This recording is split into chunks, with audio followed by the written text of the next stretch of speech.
Meghalaya, disputes are very small dispute. The present, if you see that there are dispute in Kamrup district, there are dispute in Kachar district, there are dispute in Karbi Anglong district. So we have not touched the Karbi Anglong. So if you exclude Karbi Anglong, then other three districts, the disputes are mostly on papers.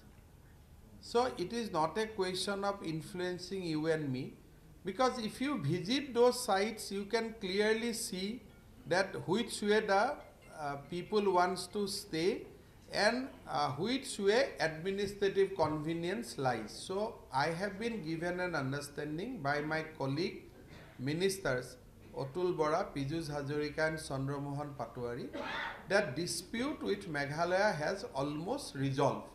I have not seen the report, but before that we will discuss all party, we will discuss with various organizations before finalizing the accord. With Arunachal also, in fact our dispute was resolved in 1987 itself. But because of some technical issue at that point of time, we could not sign the agreement. There were some boundary commission, they have almost settled the dispute. They gave certain village to us, they gave certain village to Arunachal, they make certain village part of the forest. So now I am sure that once Meghalaya is done, we will be able to do the things with Arunachal also.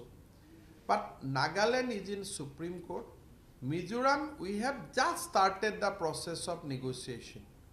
So Mizoram and Nagaland will take some time, but in 2022, if God willing, we will be able to complete our discussion and will reach some kind of agreement so far as Arunachal and Meghalaya is concerned.